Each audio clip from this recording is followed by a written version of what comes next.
what I see. I see you, Indiana. Let's talk about it. Shout out to everybody out there. Welcome to Angry Fan Sports. Subscribe to the channel, like the content, share the video, hype the video, spread the word. Angry Fan Sports is here. Man, it feels good being an Indiana Fever fan right now. So let me get this straight. Let me get this straight.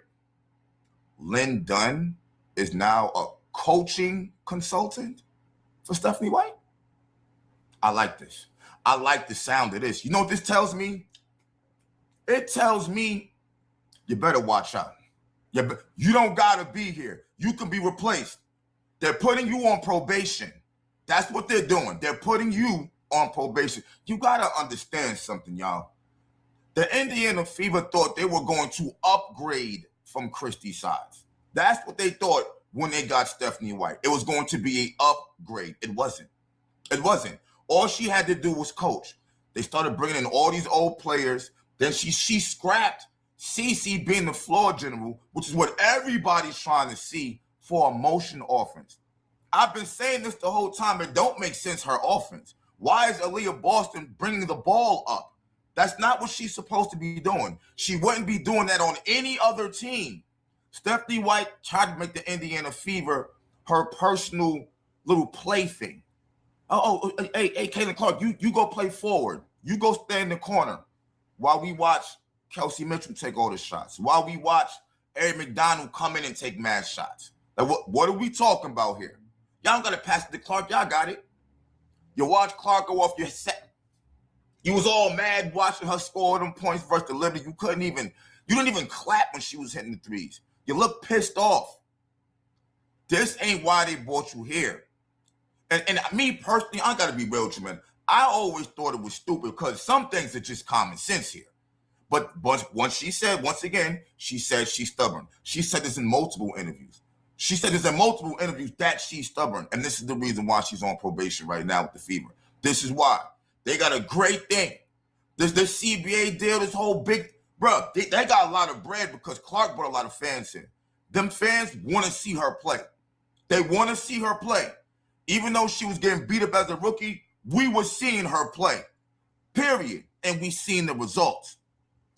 She said in a recent interview, Stephanie White was like, yeah, Kelsey Mitchell has been here for so long, you know what I mean? And through the thick and thin, she's been here and she deserves this and that. And what are you talking about? What are you talking about? The fans ain't come here to watch Kelsey Mitchell You really said you was going to build the team around Kelsey Mitchell. Do you know how dumb that sounds when all the fans are here to see Clark play for the Fever and not Kelsey? That's not smart to say on camera. That was idiotic in no reality. The owners probably talked to her, yo. Somebody talked to her like, listen, look, we're not trying your way no more. We're going to see in the first couple of days how this starts to play out. We're going to see. But you better believe if Stephanie White is still coaching her way, the motion offense and CC's getting shunned out and people start complaining, I put bread on it, she's gone. She's gone. And for all y'all getting ready to say, no, she's not going nowhere. She got them overtime away from the finals. I look at it like you were not bringing in bums. You were bringing in talented people who can score. Their diligence and their determination is the reason why they got that far. Now, I'm not taking away nothing from Kelsey. She literally dropped in the playoff, playing her behind off. Salute to that. This is what people get messed up. They feel like we're all of a sudden saying, oh, F Kelsey Mitchell, she's a bum, who cares about her? No one is saying that. It's not our fault Kelsey doesn't pass the ball. That's her problem.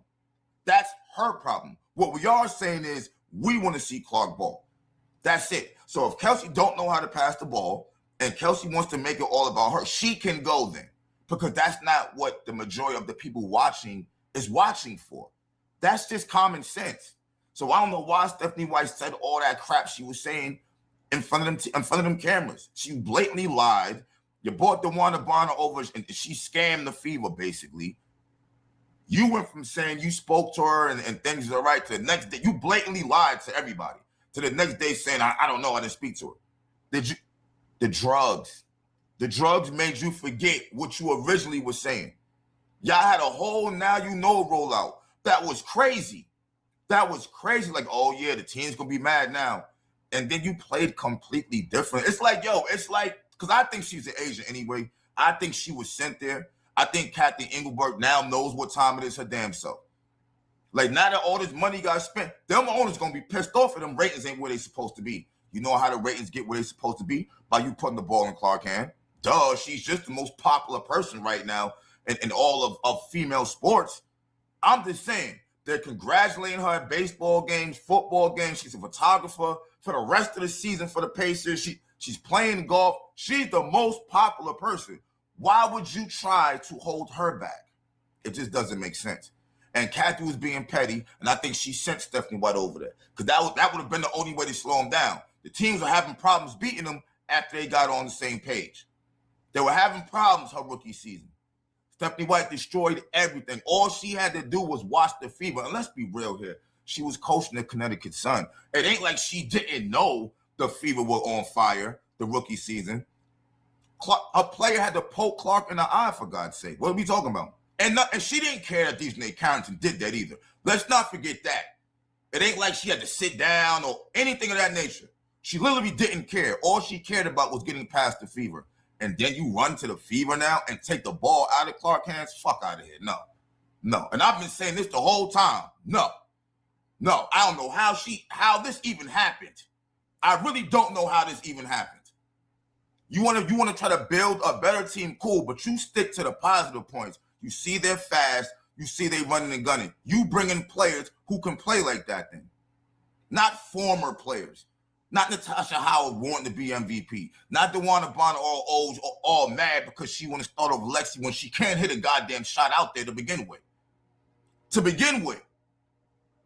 She was shooting so terrible, Clark had to check back in the game to get her the ball so she could break the damn record and move up in total points. She couldn't score. The minute she went to Phoenix, she started scoring. The minute she went there. Come on, man. They were all trying to hold the Fever back because they don't know business and they don't know what they're doing. And I'm glad Stephanie White is now on probation with the Fever because that's what she is. She didn't have a coaching consultant last season. She had free reign to do whatever she wanted. Not now. Lynn Dunn watching. What are you doing over there? Why she got the ball? No. We're not doing that. And you better believe the owners of the Indiana Fever, this dropped in their lap.